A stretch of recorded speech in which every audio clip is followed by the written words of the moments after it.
Pakistani activist Malala once said that when the world is silent, even one voice becomes powerful. This is a story of one of Uganda's first medical radiologists.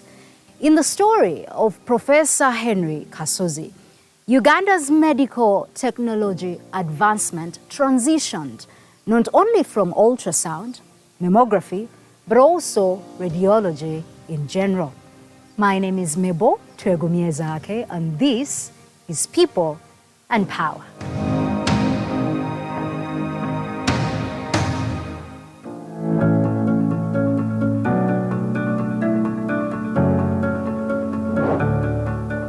What I have heard people saying that he's a very qualified doctor, and he was owning a hospital called Cardiac Hospital, and I'm sure he served a lot of services, even because when we were here at home, when he can hear maybe someone has gotten a problem, he's just there to run to attend to us. That he's a good professor, he's a really good trained professional he's a good one in being doctorate.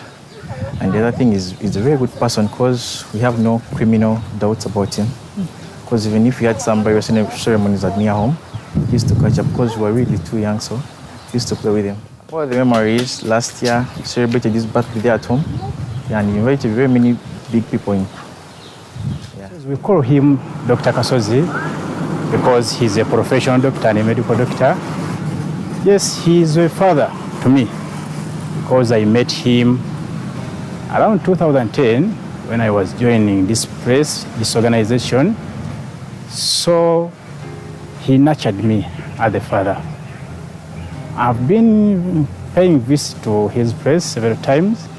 We chat, we talk about salvation because the union which always join us, it is salvation. For me, I thank the Lord because he saved me in 1994 when I was still a young boy.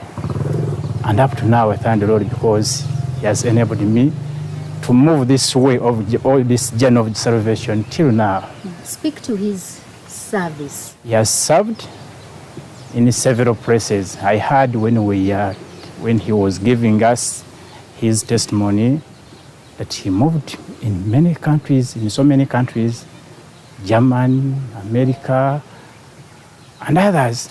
But in Uganda here, he had a clinic or a hospital in a cardiac. Currently, I think it was phased out. It is now Victoria something.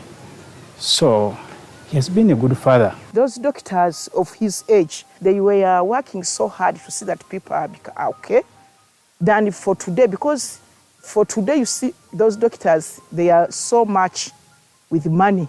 Because even one time, I had a pregnancy of twins, and he was telling me to go and deliver from their hospital.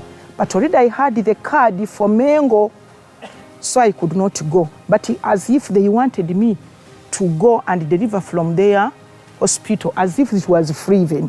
Because I told the doctor I don't have money. He said, no problem. What we want, we shall take you and you deliver from our hospital. So that means that he was not so much interested in money. He was so interested with the people, bringing relationship between me and them. And when I gave birth, those people came, they welcomed me. The first day I came back from the hospital, and they gave me money, 50,000. And I kept that money for those children's milk until when it got over. Dr. Kasozi ekyemumanyiiko musajja w'abantu, ate musajja mukozi, ate musajja musomi, ate musajja ayagala nnyo abantu. Ne bw'aba nga atambula mu kkubo ayimirira n'atubuuzaako. Musajja asomesa abantu, aba famire, n'abantu bonna abeetaagawanga obuyambi. He joined us in 1981. He got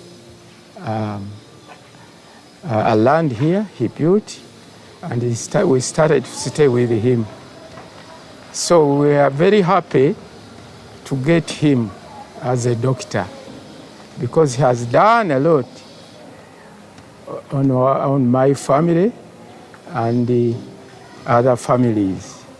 We have been with him in the church. You know, Dr. Kasozi is locally has done a lot in our church. And he had a hospital at Kadik as a director. So he has been looking after so many people in Uganda. And we thank God for that. When I was trying to go in his clinic, approaching him, he welcomed you and you get a very good attendance. Yes, he gives a very, very good attention on you. So there's a very big difference between those old doctors and today's. People and Power. This episode belongs to Professor Henry Kasozi. Until 1985, there were no mammography equipment in this country. And it wasn't until 1988 that ultrasound equipment arrived at Mulago Hospital. But the legend of Professor Henry Kasozi worked out a solution. Can you imagine Uganda at that time without ultrasound equipment or mammography equipment? That's why we're in conversation with the legend of Professor Henry Kasozi. You're welcome to People and Power. Thank you very much, Mabel. All right. So what were the predicaments or the challenges before mammography equipments came to Uganda? Right. It all goes back to my own training in radiology and friendship with the French people who had initially given me a scholarship to study medicine in France, and later on studied radiology in Britain. And I came back. When I came back as a French trained person, I found it easy to get into the French embassy and made them friends. Then we discussed the possibility of what about, can you help find us a machine here or a machine there?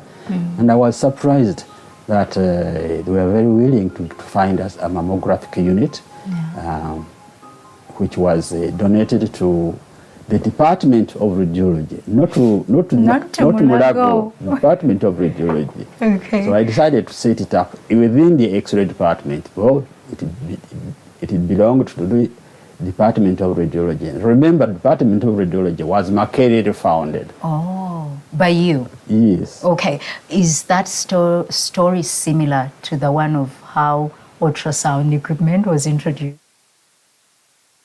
The ultrasound came in 1988 when after 2-3 attempts by the individuals to bring in ultrasound machines took place. Then government finally bought an ultrasound machine and handed it to the X-ray department to use. Okay. What were some of the challenges that professionals like you were actually going through before you had these equipment in the country? Of course, there are many. There are many. But the majority of these were how do you get the different utilities which you require to produce an ultrasound image. And how do you pass it on to your colleagues? Okay, it's like an X-ray. Many of you, I think, have seen an X-ray plate. But in ultrasound, it's not easy as that. And the image, for example, you look at a chest X-ray. You can easily see that, okay, those are ribs, those are that's and heart and so on. It's not the same thing with ultrasound. It's a thing that you need to get used to for a long time, rather long time, and study before you get to know, oh yes, this is soft tissue. Ultrasound is good for soft tissue. X-ray is good for hard tissue like bones. Okay. You had trained at radiology at the universities of Glasgow and Bristol, Yes. and one would have wondered why come back to Uganda instead of staying back and working in these already equipped hospitals. Yes, thank you very much. When I studied medicine in France, I realized that later on I'll have to go back and work in Uganda. I honestly felt that one day I'll have to go back to Uganda. Otherwise, if I train in radiology in France, it means I'll have to talk to my colleagues in France, in Uganda, in French. So I said, okay, that's good.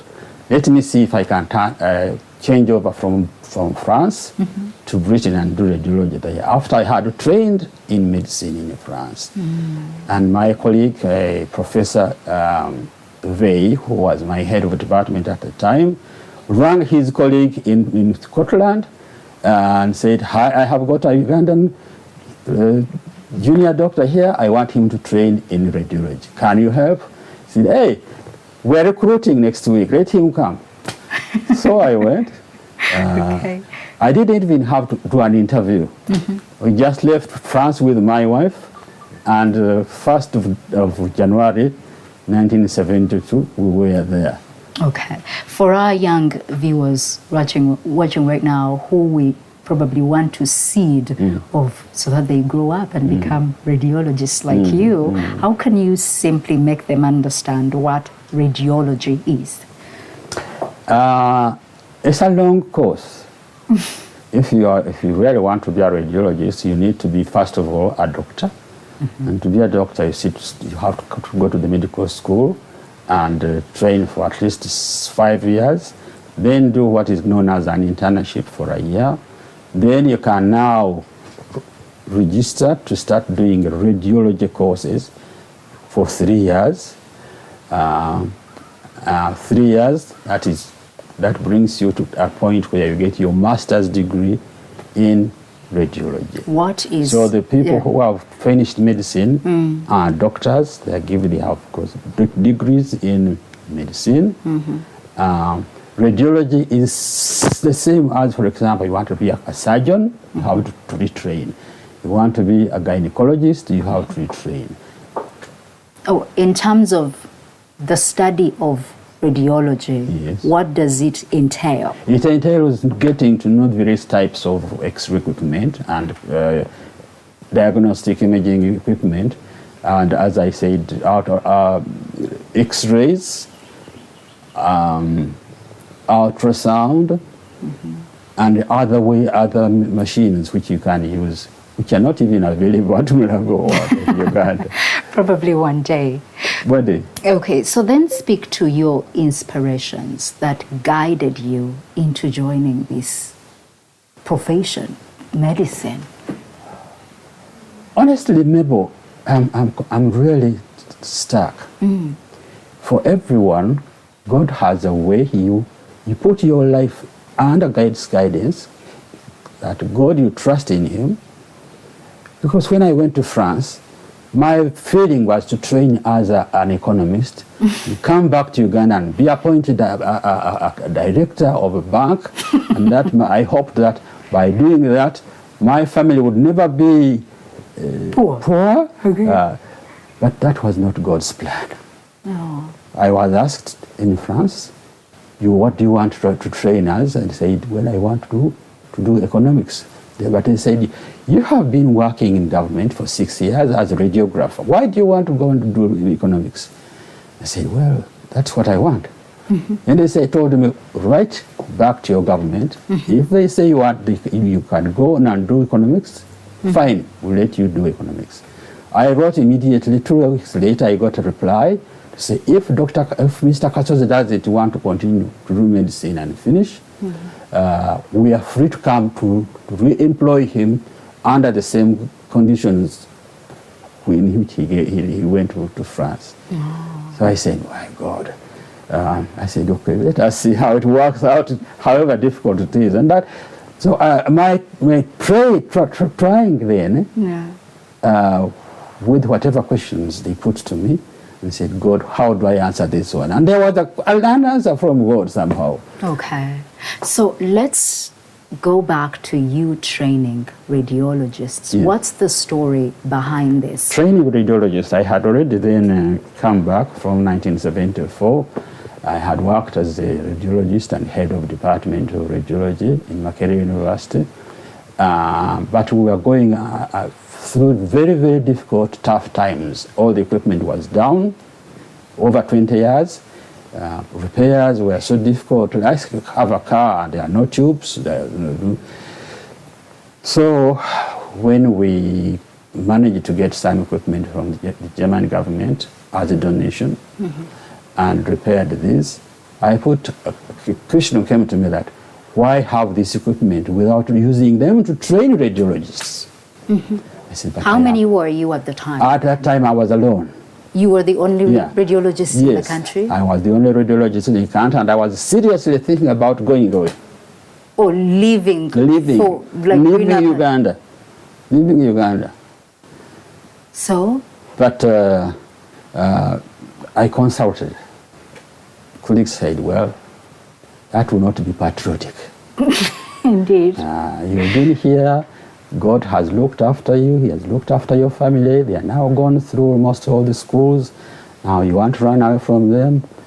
However much money you get outside, it will not satisfy you at the end of the day. You stayed? I stayed. How did you kick off Then training? I set a program which I proposed to the medical school. Medical school supported it, went to the university to start training radiologists. This is back in 1982. Wow. And the university supported it. And then where do I get the trainees? Where do I get the other people to help me training? And where do you get the equipment? Where do I get? No, the equipment I have now got, because we got the German government money to repair and buy new equipment. Oh, okay. It is there. It's being installed. You want to start training radiologists. But you don't have any to train? You are only one. Yeah. So I contacted Nigeria colleagues of mine. There was Professor Whitaker in Nairobi. I also talked to Professor Martin, who was from the University of Dundee. He had been to see the department during the early days after the war. And we talked and said, okay, what do you want? You need a radiologist or colleagues, radiologists who can come in on 3 months and so on. And that's how I got. Makerere has accepted.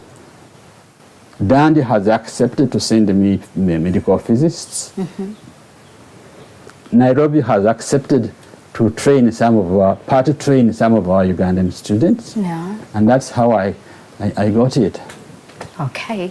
So during the training, what are some of the discoveries that you actually found, because right now you're not in practice, that you feel are actually a constant? Right. Yeah. At that time, there was a very, very, how call it, X-ray machines differ. There are some small ones which is way no more than 50 kilograms, okay, in which you can drive on the floor and go up the hospital beds and so on. That's what we had at that time, until the Germans gave us more money to buy equipment, and then the ministry was obliged to repair all the different parts of the X-ray department. As I told you, it would cost about 200 million shillings. Okay, so you keep saying when the Germans gave us, when the French gave us, and the French were so kind, because the moment they knew I was a French trainee, they became friends. Why I'm asking this, doctor, it's because you lobbied. From reading your story, right? You would lobby to get mammography equipment, ultrasound equipment, or even radiology equipment. And today we find it's legislators that actually do this. True. But you were a doctor, so what do you call that? Is it growth when you start giving more of yourself for the sake of the benefit of others? Well, I don't know. Patriotism? It depends who you are. It depends on... It's true in a sense that there was a degree of patriotism. Because when we were back in Britain with my wife, and we both were employed, and yes, we say, we must go back and work. Okay. My wife, when we were in France, wanted to train as a nurse. And I told her, no, you had better train as a teacher of French. Wow. Because when you go back to Uganda, you will teach your French in various places. But when you are a nurse, how will you speak to your colleagues who don't speak French? Okay. Nurses, how will you speak to the patients? You have a problem with communicating with them. And people will start looking down upon you and say, he can't explain himself. Okay. You're still watching People and Power. We're going to take a very short break. And when we return, it will be time for Sidelines. This episode belongs to Professor Henry Kasozi, a retired professor of radiology. People and Power. This episode belongs to Professor Henry Kasozi, a retired professor of radiology. He was also a lecturer or professor of radiology at Makerere University for over 25 years. And we're honored that he has graced, of course, us as a visitor here in People and Power. It's time for Sidelines.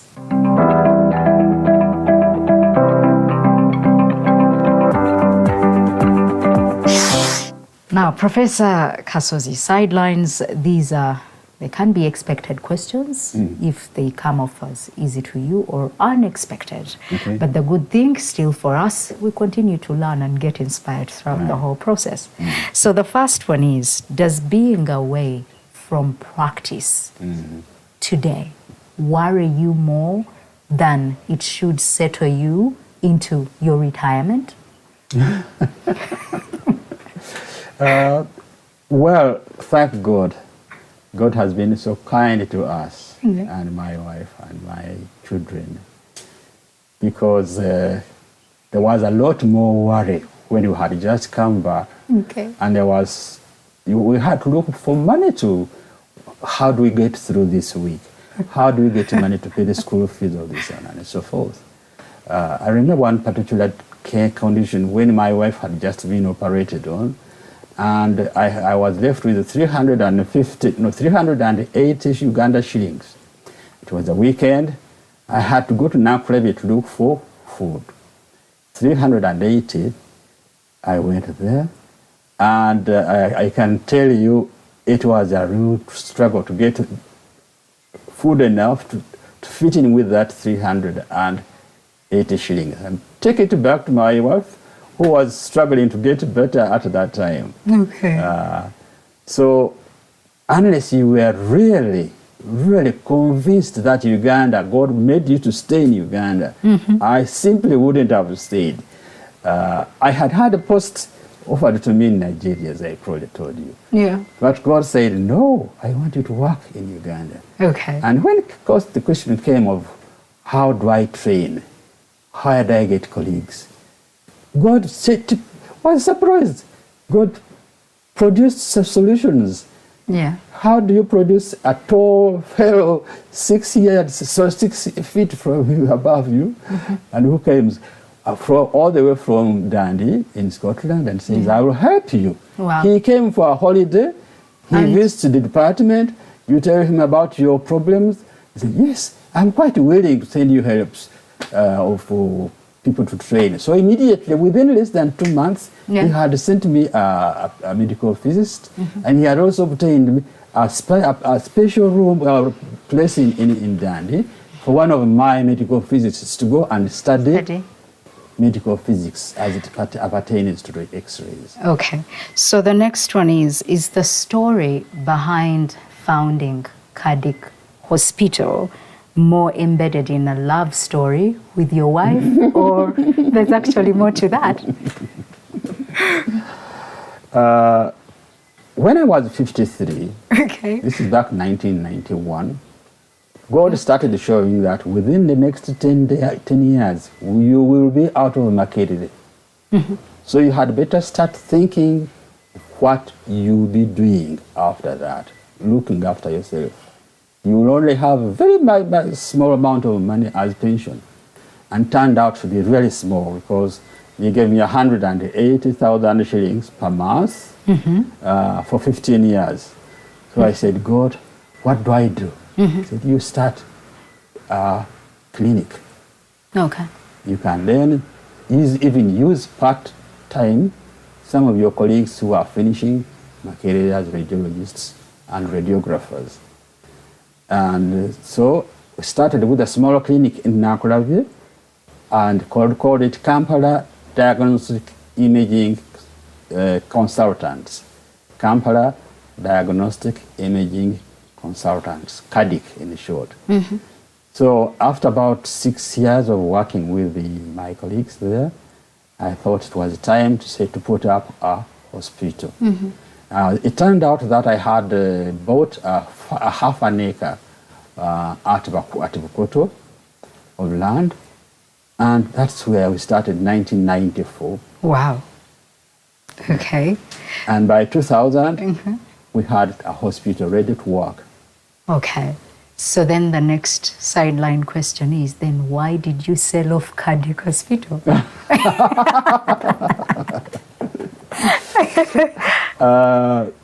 Nebo, I'm 81 years old. Yeah.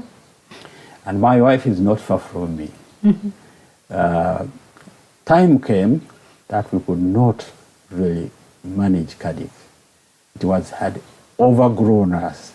Okay. And in terms of how much money we're getting out of it, we had grown too fast. We put up a 30-bed hospital where we had 5 intensive care units. Intensive care unit, if you know what that means, that is the top of where you're going to treat patients who are very, very, very sick. Yeah. And the people who do that job are called intensivists.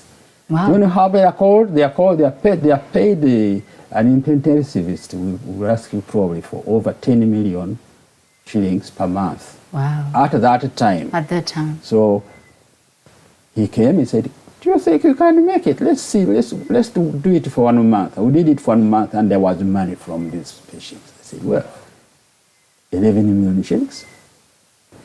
So he said, we gave you a 5-year contract, not knowing that within less than 2 years, the patients would not come as easily. The period I'm talking about is where there was about 1 or 2 hospitals from Kampala to Ntinda.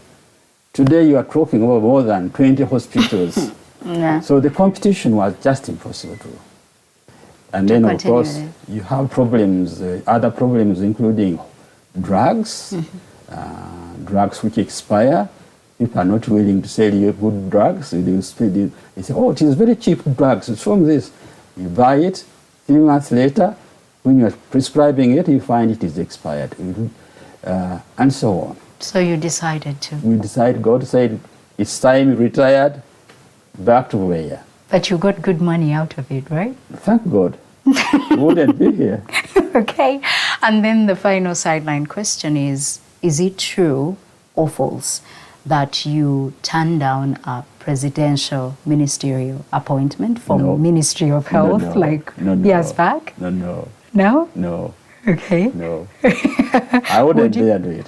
You wouldn't turn it down, or you would? I wouldn't dare take a job with the government because I know it is extremely difficult.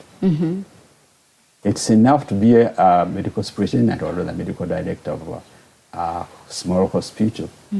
But if you're going to look for all the problems of Uganda, with how many hospitals?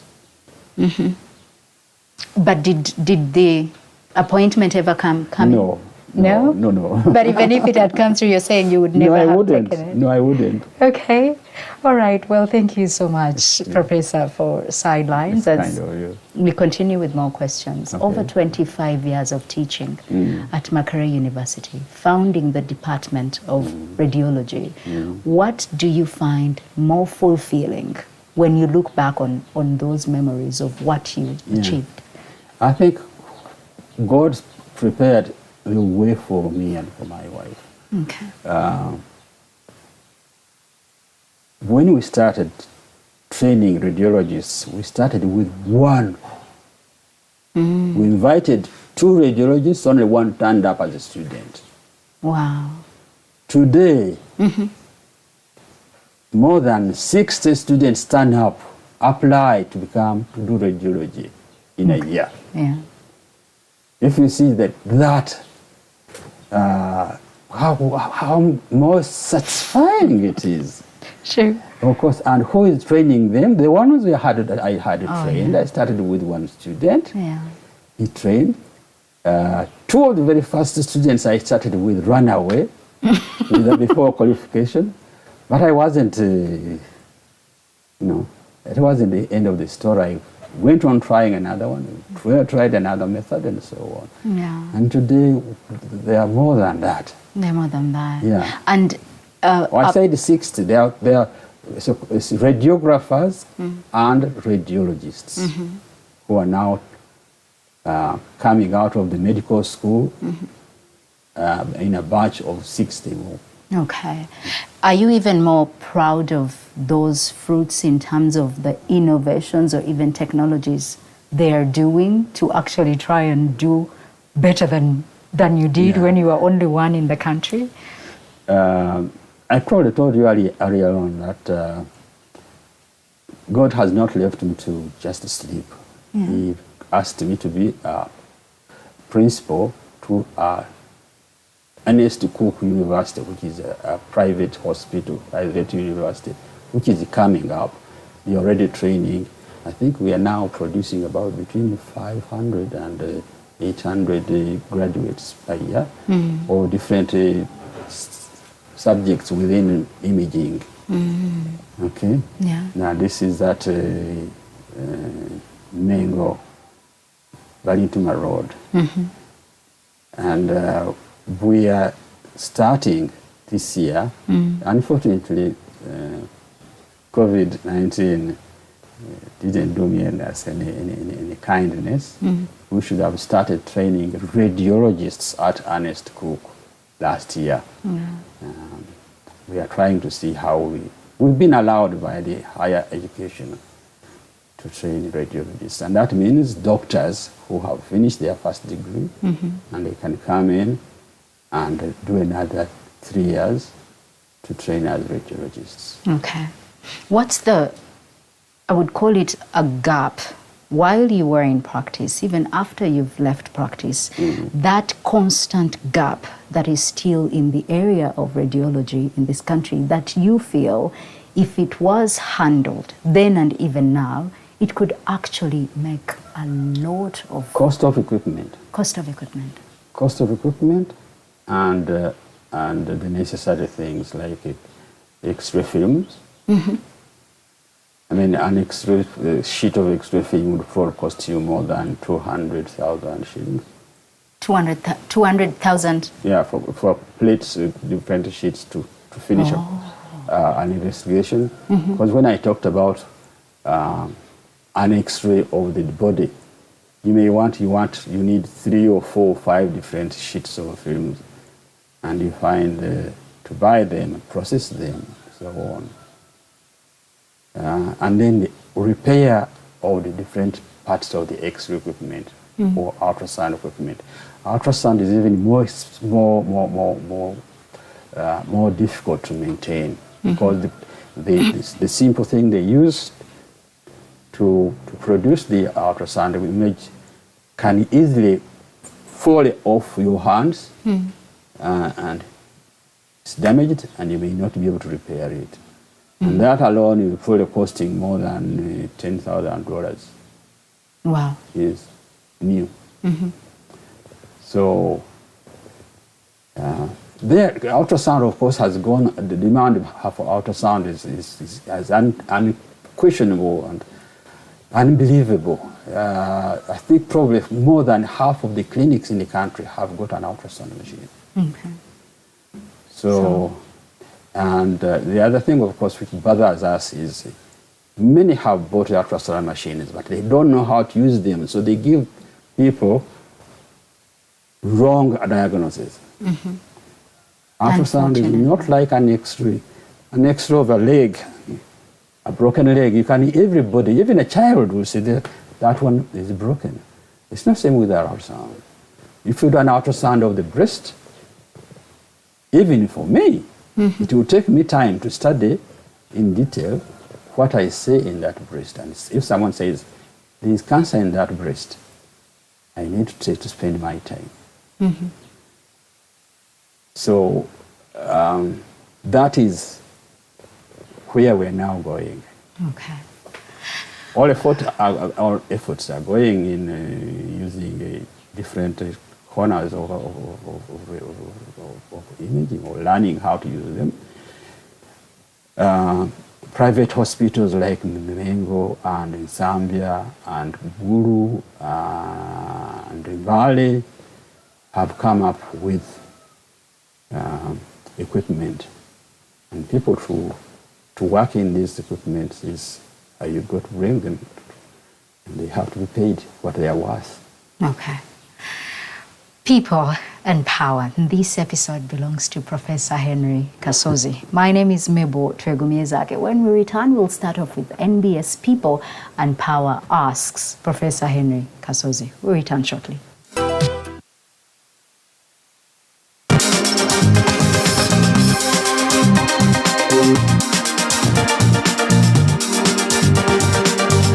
This episode of People and Power belongs to Professor Henry Kasozi. Welcome back. If you're just joining us right now, Professor Henry Kasozi is a retired professor of radiology. He also taught at Makerere University as a professor of radiology for over 25 years. And he was the founding father, if they also call them founding fathers of hospitals, Cardiac Hospital.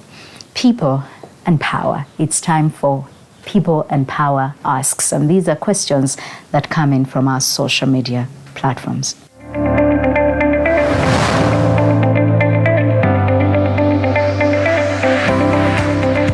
This is on Twitter at GodwinsJ. How can government improve on the efficiency of the various regional health facilities? Well, all I can say is intercept sources of facilities, manufacturers, governments, like we started with Germany and France, and make them friends. That's how they go. They gave us the equipment. Okay. I mean, the equipment which they gave us in 1981 was worth nearly $1 million. Wow. Okay? If we had this, but I know this, the fight to get money for this and that in the society or in the various different parts of the country or the hospital for that matter. For example, putting up hospitals, putting up beds and so on, and it's quite expensive. But the demand for imaging, diagnostic imaging, is growing up. As I told you, almost half of the medical clinics now today have got an ultrasound machine. How they get it, I don't know. Okay. Because Godwin's also concluded that the truth is most of these regional hospitals don't have all the necessary equipment and services. So let's go to Joseph Bamwine. He's asking, what can be done to redeem the image of government healthcare facilities? Because there's need to address the rampant theft of hospital supplies and poor attitude towards service of the community. Honestly, I don't know. Oh. And as I told you, I retired in 2016. Part of the reason I retired was theft of items from the hospital. Okay. Drugs are stolen by nurses, drugs are stolen by all colleagues, even the technicians or pharmacists who work in the hospital. They bring in 100, half of it is gone, half of it is expired. They already know. But because when they come and tell you, we bought this for 100 shillings, fine. But within 2-3 months, it will not be worth anything. It is already expired. If you look at it, when it comes in, they tell you it's expiring in 2 weeks. So the fellow would have probably had it for less than what it's worth.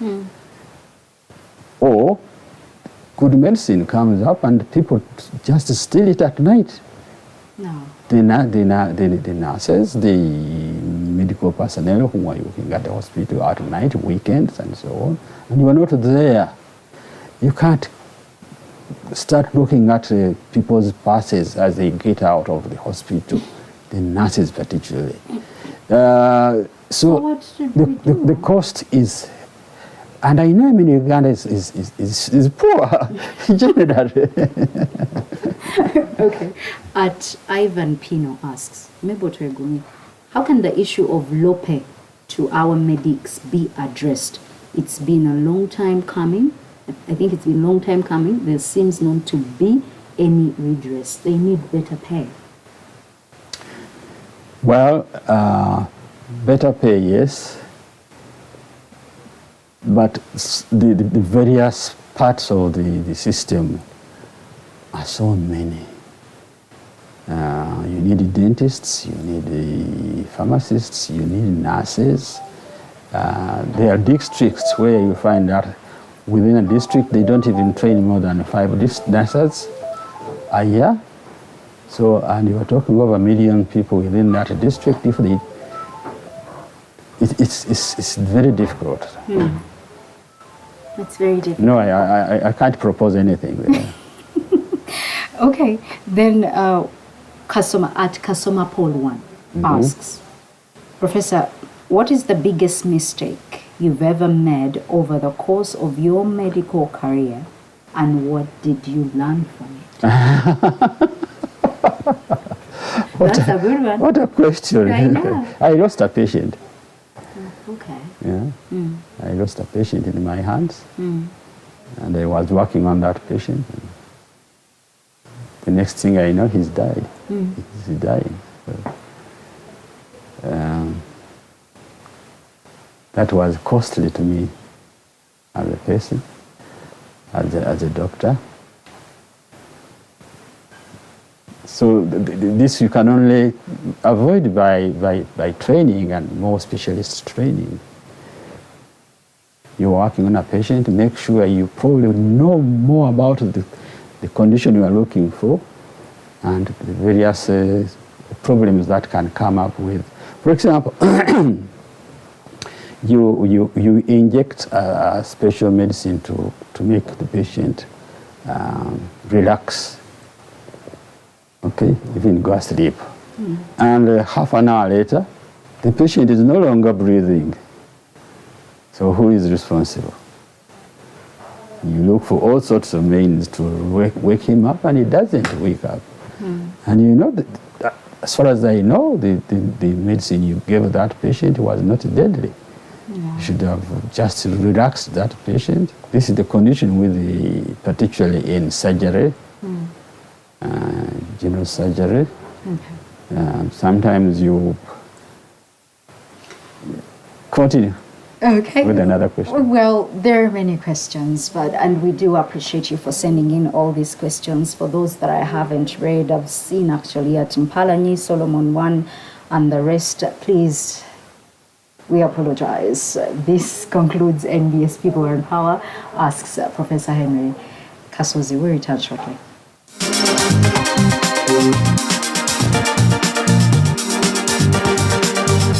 You're still watching People and Power. We appreciate you for watching this episode of Professor Henry Kasozi.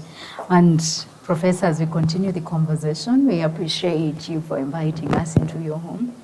You know that many doctors today in your field, some of them even retire, and they don't even have one of the personalities I've hosted called it a nest to actually stay.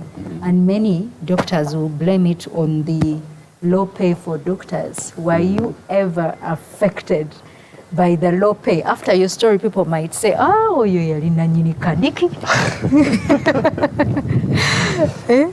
You are absolutely right. But how did it all happen? How is it that I was able to train in France, then in Britain, then work all the way in Murago, in Uganda? Should we walk around, Doc? It's a beautiful garden you have. Isn't it? Yeah. Oh, this is my wife's work. It is? Yes, I didn't tell you, we bought this piece of land, 8 acres, 1981. Yeah. And we bought this for 120,000 Uganda shillings. Wow. That was a lot of money at that time. Right now it sounds laughable. It sounds laughable. Yeah. I had to sell my car, which I bought. I had come with from Britain, brand new, used for some time. But then I realized that the most important thing as we were looking forward to leaving government service in the next few years was have a home. I had also realized that colleagues of mine at the university were dying because when they were given a house in the hospital, in the university, they looked at it as if it's their own homes, and within 10 years they are dead and they don't know where to take them. Sure. So it was very important for us to find a place, and God prepared for us 8 acres of land here. Okay. And then, of course, the fact that my wife has been a teacher, and a very special teacher for that matter, of French. She was working at Lincoln International, Kampala. She was working paid much better than me. Wow. That's interesting. So, and speaking of Mommy, yes. Can we talk to her? Yes. Mommy? Can you join?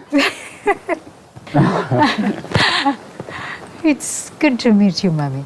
Thank you. We were, Nice to meet you too. and our viewers of People and Power, we were talking about you. He was saying you are getting way more money in salary at Lincoln International than He him. advised me to do that.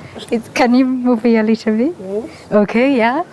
Talk to us on how you supported him and contributed to this journey. Well, in the first place, really, I think what has made this survive, the marriage and the work, is accepting Jesus as our personal Savior. Okay. We wouldn't have. Because when we were married 6 years, things went really wrong. Okay. I think we would have divorced by then. Yeah. But then we got saved, so everything changed. Okay.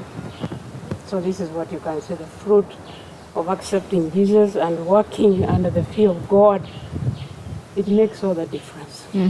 Yeah. Would it be the same advice you would give to young couples today? Because you even mentioned divorce, and today the numbers keep increasing on a daily. People get married and within a space of 1 year or two, Yes. they've separated. It is amazing because we've been married for the last 59 and a half. In December, we'll be clocking 60 years in marriage. That's amazing. It is. And yet, we see it as if it happened Yes. 10 years ago. Wow. Can we walk? Absolutely. Can we go to the gardens, Mommy?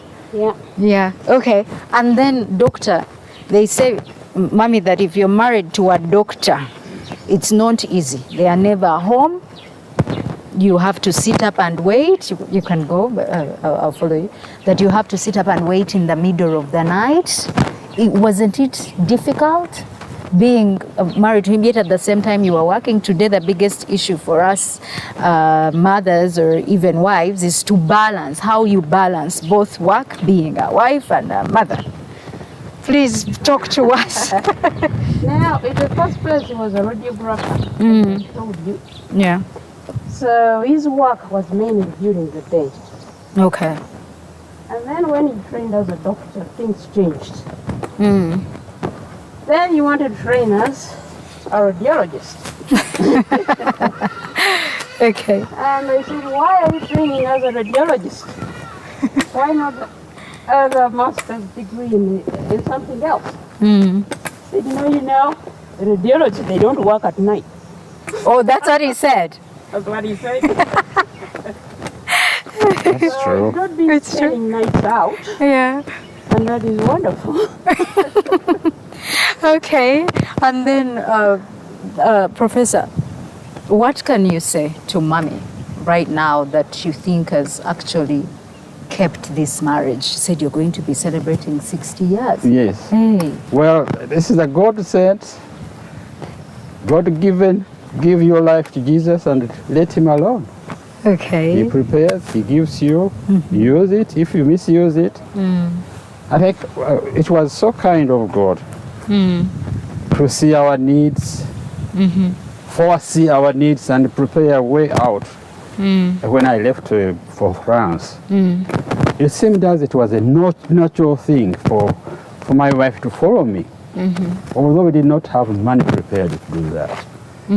But somehow, God also looked after that. Within less than a year, she had joined me. Oh. Once she joined me, I said, well, the course which they are proposing to me, whether it takes 10 years, as long as I'm alive, I'll do it. What does that teach us about sacrifice? Mommy, you followed him. Yeah, I did, and I had to leave my kids behind. So do we leave the kids behind? I thought, okay, wasn't it difficult? Well, the fruit, the results were good. It was worth it. Yeah, it was worth it. Wow. Okay, so as we conclude, and I think I'll sit in the middle. Sure. So what can you tell us about the legacy of the Kasozis? So I think he has been a wonderful man. Hardworking, faithful, God-fearing. I think that has made all the difference, because all what we're talking about now wouldn't have happened if he was not a God-fearing man. But the legacy is going to leave. In fact, he's writing something. Okay. I think it will be worth emulating for other people. Wow. That's what I think. That's what you think. That's what Mommy thinks. What do you, Professor, think? Well, Legacy. legacy is already there. Omukulu gugu. Those who want to look up to think at what do I do, what shall I be in 10 years or 20 years, the first thing is ask God. He, the one who created you, put it to him. Okay. And trust him. It's not just enough to say it will be done. Yeah. No, have a faith in him, whoever he created you. But there it is. We ended up with having 7 children. They are all now grown ups. 5 of them have been to university. And they are all employed. Self-employed, others.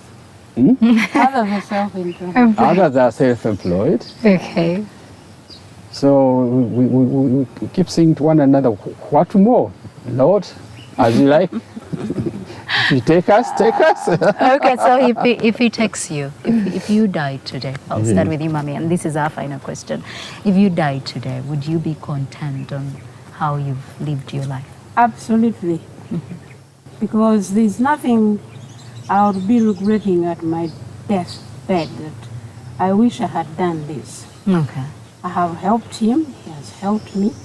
I have forgiven him for whatever has gone wrong, and he has forgiven me. And we are okay. I think I can stretch up my hand and say, Henry, I'm going. My flight is ready. If anything you want me to put right with you, I don't know what you would say. Ask him.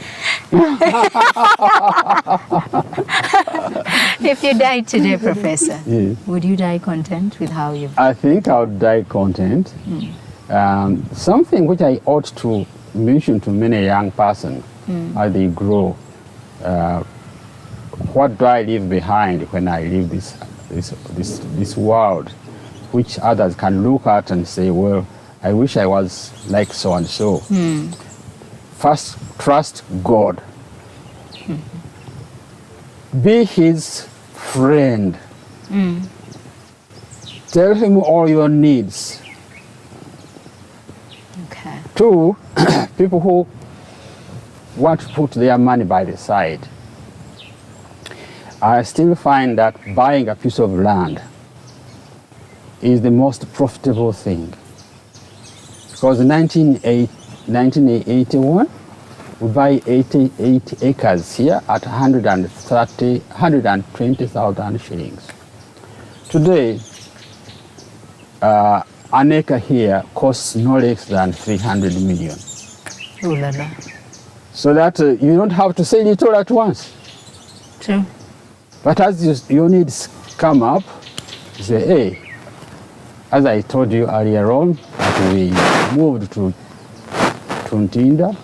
We needed a piece of land. I know, Dr. Bear. We need to conclude. Yes. Yes.